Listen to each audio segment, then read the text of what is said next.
This is day 4 of helping you pass the board exam, Maslow's Hierarchy of Needs edition.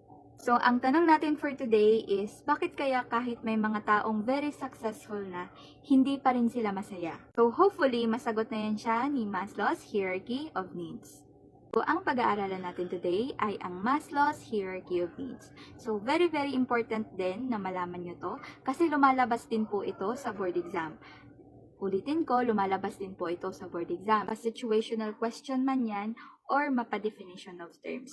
So, it's better na makinig kayo and i-process nyo lahat ng information na maririnig nyo dito. Kasi as time goes on, para kapag nag-review na kayo or since nagre-review na kayo, madali nyo na lang siyang matandaan as long as mas may intindihan nyo siya kapag na-internalize nyo na yung mga concepts. Pag sinabi natin na-internalize is yung naiintindihan nyo na personally yung mga concept. Isa pang tip sa board exam, kailangan yung mga topic na pinag-uusapan natin dito is kapag katapos ng video na to, na-explain nyo na din siya ng kayo-kayo lang.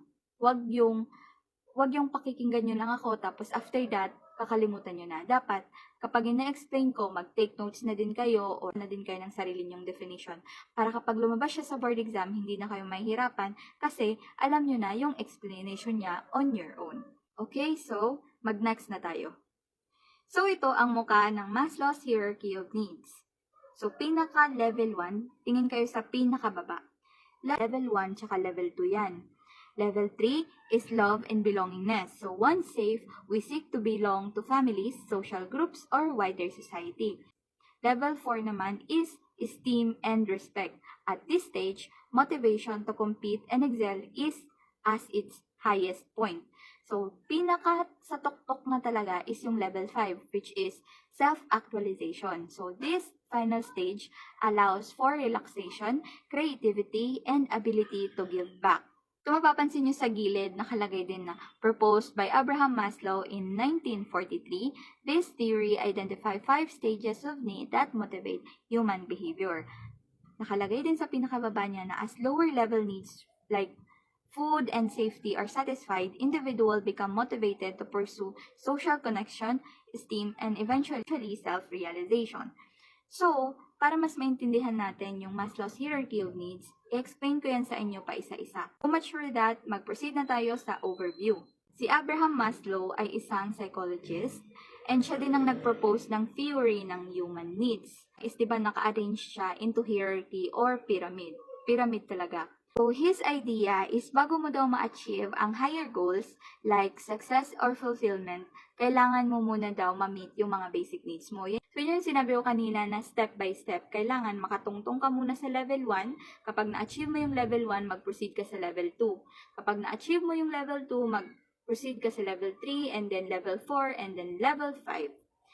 Pero, ang sabi ng professor namin, usually, konti lang talaga yung mga tao na na-achieve yung hanggang level 5. Kasi di ba yung sa level 5, self-actualization na yun. So, lastly, kapag may kulang sa lower level, na-apektuhan ng behavior, motivation, at decision-making mo. So, yun yung i-discuss natin for today. May papakita ko dito na picture, di ba? And gusto ko, kapag nakita nyo yun, sagutin nyo in the comment section or internally kung anong needs yun or anong level siya. Proceed na tayo. For you, ano kaya itong mga needs na to? Anong level to siya? Yan, di ba may hangin, pagkain, damit, bahay, tirahan, sapatos, tubig. Sa tingin nyo anong level yan sa 5 stages ng Maslow's Hierarchy of Needs? I-answer nyo ha. Sige, 1, 2, 3, 4, 5. I-reveal ko na yung answer. Then, okay, so level 1, physiological needs. So, ano nga ba ang physiological needs? Yan daw yung mga basic survival needs. Ito ang pinaka-foundation ng pyramid. Pag sinabi nating pinaka-foundation, kung wala daw ito, hindi talaga natin maa-attain yung kailangan natin. Like, hindi talaga tayo magiging satisfied. Bakit? Included kasi dito yung food. Mabubuhay ka ba kung walang food? Mabubuhay ka siguro ng ilang araw lang, pero mamamatay ka lang din. Tubig. I think 3 days lang ata na wala kang tubig, like wala talaga, mamamatay ka na. Tulog. Dahil mababaliw talaga pag di ka natulog. So sa mga nagre-review dyan, matulog kayo. Okay? Shelter, tirahan. 'Di ba? Yan yung sinasabi natin na basic survival needs or kinakailangan nyo yan siya para mag-survive or para mabuhay kayo. So, yun yung pinaka-first na level. Makikita nyo sa baba, ito yung literal na kailangan mo para mabuhay. Understandable. Proceed tayo sa next na need. Still, magpapakita ko ng picture dito and sagutin nyo siya. Eto, for you. Ano kayang level ng Maslow's hierarchy of needs yung picture na to? Ay nakalagay na all in for safety. I-reveal ko yung answer in 5, 4, 3, 2, 1. Level 2, safety needs, security and stability.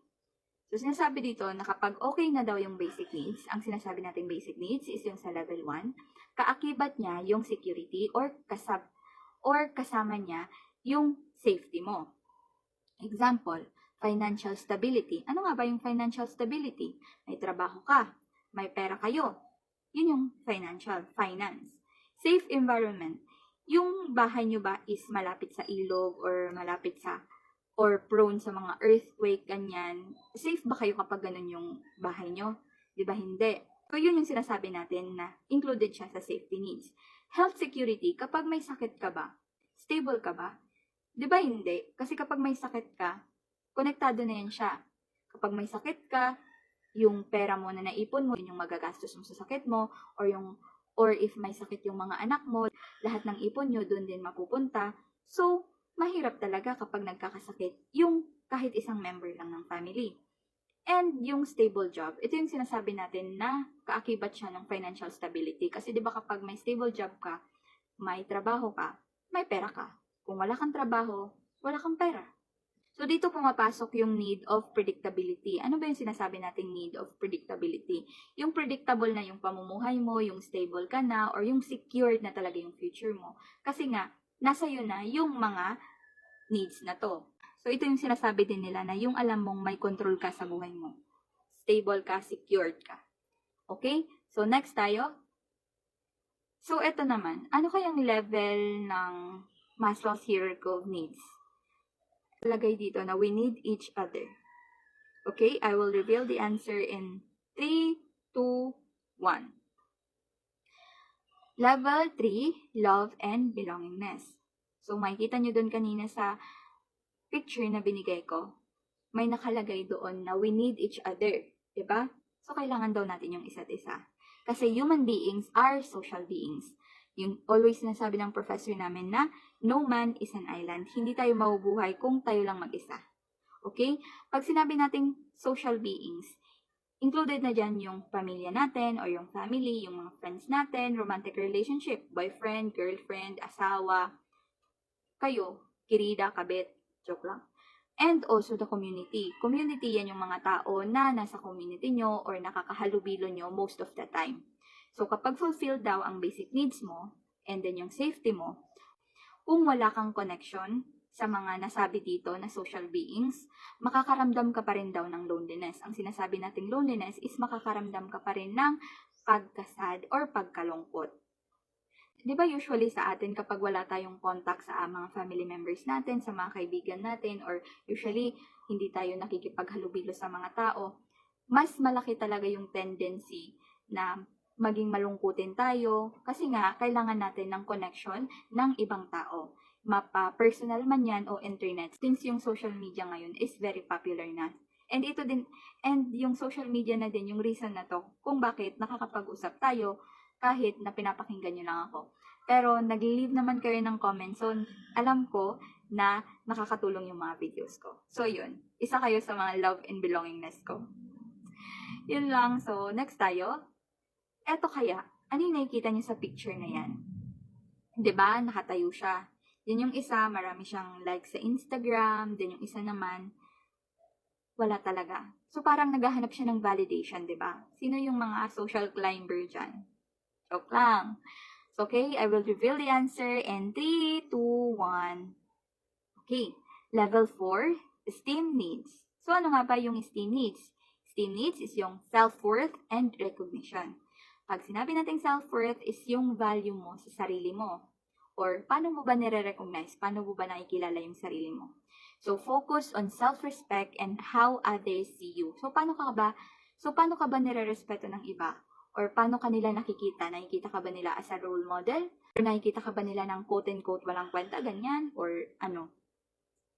Kaakibat yan, sinasabi natin confidence, achievement mo sa buhay, yung recognition sa'yo, kung ano ka ba, or at saka yung respeto din sa'yo ng tao. So, kung mapapansin natin, usually, internal, di ba? Pag sinabi natin internal, sa loob-looban natin yung mga needs na yan. Like yung confidence, sa mindset yan, di ba? Achievement. Although ginagawa natin yan, pero mostly, kahit naman marami tayong achievement, kung hindi tayo fulfilled sa sarili natin or hindi tayo confident or wala tayong pahalaga doon sa ginagawa natin, hindi naman tayo, di ba, makakakuha ng recognition. So yun, respect din, internal din yan. So dito mo binubuo yung identity mo. Ano ba yung sinasabi nating identity? Identity mo is yun yung pagkatao mo. Doon daw natin binubuo kung sino tayo, kung ano ba yung narating natin sa buhay, or ano ba yung tingin nila sa atin. Yun. So, ito din daw yung how you see your value as a person, kung importante ka ba or hindi. So, paano mo ba na-perceive yung sarili mo? So, yun. So, lastly, feel ko alam nyo na to. Ano to? Nakalagay, I matter, tapos nakayakap siya sa self niya. Diba, super pretty niya. I will be revealing the answer in 3, 2, 1. Okay na? Tan-taradan! Level 5, self-actualization. So, full potential and purpose. So, gaya nga ng sinabi ko kanina, hindi lahat ng tao is nakakatungtong sa level na to. Bakit? Kasi ito yung pinaka-highest na level talaga. Ito din yung sinasabi nilang pagiging best version of yourself. Nandito na yung pursuing your passion. Kumbaga, ginagawa mo daw kung ano yung nagpapasaya sa'yo. Personal growth. Ano nga ba yung ginagawa mo para mas mag-grow ka as a person? Creativity. For example, artist ka, singer ka, dancer ka. Purpose-driven talaga yung life mo. Like, lahat ng ginagawa mo sa buhay may purpose talaga. For example, yung pagtuturo ko sa inyo, my purpose is that ayaw kong maging stagnant. Ayaw ko na nakatapos ako tapos hindi ko lang din ma-apply yung profession ko. So, kahit wala pa akong trabaho, ginagawan ko ng paraan na hindi ko makalimutan yung pinag-aralan ko. Kaya sinishare ko sa inyo. So, yun yung, for me, self-actualization ko as of now. And sana nakakatulong. So, kung makikita nyo sa pinakababa, hindi lang ito about success or money. It's about fulfillment. So, ano nga ba yung nakakapag-fulfill sa'yo? Ano yung nakakapuno ng puso mo kapag ginagawa mo? Yun yung self-actualization. Okay? So, next tayo, important clarification. Hindi ito strict na step-by-step na once done, done forever. Kasi nga, life is dynamic. Pwede kang umakyat at bumaba sa pyramid. Example, hindi kasi porket na-achieve mo na yung level 1 tsaka level 2, then level 3 ka na, diba? Level 3 is love and belongingness. What if pala nag-away kayo ng mama mo tapos pinalayas ka? Eh diba yung level 1, nandun yung shelter, nandun yung tahanan, nandun yung pagkain, tapos ikaw high school ka pa tapos pinalayas ka ng mama mo. O diba? Nawala na yung level 1 mo. So, magsa-step down ka na niyan kasi maapektuhan na niya yung level 2 mo na safety and security kasi wala ka ng bahay, pinalayas ka na nga. Maapektuhan pa niya yung level 1 mo na wala ka ng makakainan, wala ka ng tirahan. So, yun yung sinasabi natin na life is dynamic. Na hindi porket nasa ibabaw ka na, hindi ka na makakababa. And yun lang naman yung mini-mean niya dito na kapag hindi porket nakatungtong ka na sa level 4, doon ka na forever. Usually talaga bumababa ka, and then kapag nakababa ka, aakyat ka na naman, then bababa, then aakyat. Okay? So, proceed tayo sa conclusion. So, conclusion, Maslow's theory teaches us na before we chase success, we need to take care of our basic needs, our safety, and our relationship.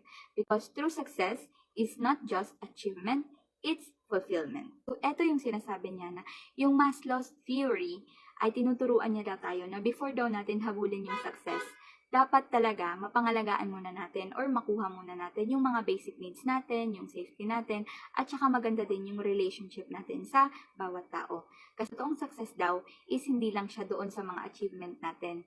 Dapat din internal siya. Dapat fulfill tayo sa sarili natin, fulfill tayo sa mga na-achieve natin, kontento na tayo kung anong meron tayo. So far, yun lang naman ang discussion natin for today. Thank you so much sa pakikinig and sana naintindihan nyo. And gusto ko lang sanang tanungin sa inyo kung nasa anong level na ba kayo ng Maslow's hierarchy of needs? Kasi curious din ako. As for me now, I think I've reached self-actualization somehow, pero pababa ng pababa. Kasi may mga problems din ako personally na nakaka-apekto doon sa mga needs ko na yon. So kayo, nasan na ba kayo sa Maslow's hierarchy of needs? Yun lang for today. See you on the other side, future social workers. Bye-bye!